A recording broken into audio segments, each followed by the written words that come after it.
সমালোচনা করতে গিয়ে এমন পরিস্থিতিতে যাতে আমরা এসে না দাঁড়াই যেখানে আমরা জনগণের এই ইস্যুগুলোকে, দেশের এই ইস্যুগুলোকে আমরা অ্যাড্রেস করতে ভুলে যাব।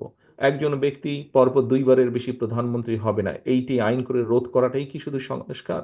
এখানে উপস্থিত যারা রাজনীতিবিদ আছেন সকলকে আমি অনুরোধ করব, আসুন জনগণের এই বিষয়গুলোর ব্যাপারেও আমরা চিন্তা করি, কথা বলি। আমাদের এই ব্যাপারেও আমাদের কি কি সংস্কার আছে সেগুলো আমরা তুলে ধরার চেষ্টা করি। আমরা আমরা বাস্তবধর্মী সমালোচনা অবশ্যই করব একজন আরেকজনের, কিন্তু সমালোচনা করতে গিয়ে এমন পরিস্থিতিতে যাতে আমরা এসে না দাঁড়াই যেখানে আমরা জনগণের এই ইস্যুগুলোকে, দেশের এই ইস্যুগুলোকে আমরা অ্যাড্রেস করতে ভুলে যাব। আমাদের কাছে অন্য কিছু মুখ্য হয়ে যাবে, এগুলো গৌণ হয়ে যাবে। এটি যদি হয় তাহলে এই দেশের সম্ভাবনা সব শেষ হয়ে যাবে, নষ্ট হয়ে যেতে পারে। এবং অবশ্যই এটি আমাদের এই ঘরে উপস্থিত কারোরই সেটি চাওয়া নয়, কারোরই সেটি চাওয়া নয়।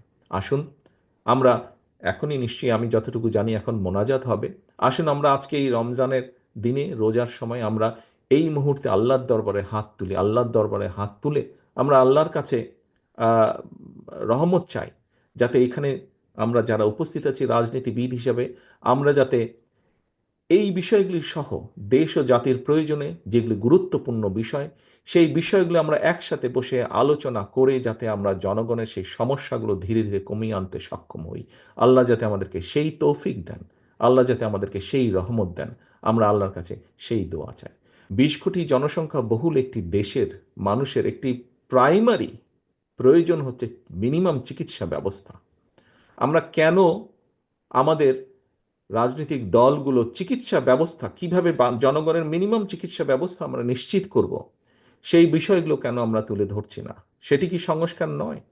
আমি যে বাজার ব্যবস্থা, যে উৎপাদন ব্যবস্থার কথা বলেছি, সেটি কি সংস্কার নয়? শুধু একজন ব্যক্তি পরপর দুইবারের বেশি প্রধানমন্ত্রী হবে না, এইটি আইন করে রোধ করাটাই কি শুধু সংস্কার? শুধুমাত্র তত্ত্বাবধায়ক নির্বাচনের সময়, জাতীয় নির্বাচনের সময় তত্ত্বাবধায়ক সরকার ব্যবস্থা করতে হবে, অবশ্যই করতে হবে নিরপেক্ষ নির্বাচনে, কিন্তু সেটি কি শুধু সংস্কার? বাজারের ব্যবস্থা, চিকিৎসা ব্যবস্থা, এটি কি সংস্কার নয়? আমি তো একজন রাজনৈতিক কর্মী হিসেবে মনে করি এটিও সংস্কার ব্যবস্থা। আমাদের আমাদের ডাইরেকশন থাকতে হবে, আমাদের প্ল্যান থাকতে হবে, আমাদের তুলে ধরতে হবে জনগণের সামনে যে আমি জনগণের রায় যদি সমর্থন পাই, আমি চিকিৎসা ব্যবস্থার জন্য এই করতে চাই যেখানে জনগণের মিনিমাম চিকিৎসা সুবিধা দেওয়া সম্ভব হয়।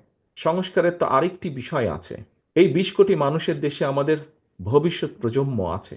আমরা যদি আমাদের ভবিষ্যৎ প্রজন্মের সঠিক শিক্ষা ব্যবস্থা যদি গড়ে তুলতে সক্ষম না হই, তাহলে কি করে আমাদের পক্ষে সম্ভব এই দেশকে সামনে এগিয়ে নিয়ে যাওয়া? কি করে সম্ভব একটি সমৃদ্ধশালী দেশকে গড়ে তোলা? একনল হ্যান্ড ওয়াশ 100% প্যারাবেন ফ্রি, তাই নিরাপদ হাতের জন্য আস্থা রাখুন একনলে। অবশ্যই আমাদের এই বিষয়ে ডিবেট থাকা উচিত। অন্তত এই বিষয়ে আমাদের শুধু ডিবেট নয়, প্রত্যেকটি দলের পক্ষ থেকে একটি কর্ম পরিকল্পনা থাকা উচিত যে আমরা কি ধরনের শিক্ষা ব্যবস্থা, আমরা বলি অনেক সময় বক্তব্যের মধ্যে বলি উৎপাদনমুখী শিক্ষা ব্যবস্থা। ফাইন, যদি উৎপাদনমুখী শিক্ষা ব্যবস্থা হয়ে থাকে তাহলে সেটি কি আরো একটু ডিটেইল আমাদেরকে করা উচিত। বিভিন্ন দলের উচিত হবে, এটি একটি সংস্কার অবশ্যই, যে শিক্ষা ব্যবস্থাকে ঢেলে সাজানো বা শিক্ষা ব্যবস্থাকে আমরা কিভাবে দেখতে চাই।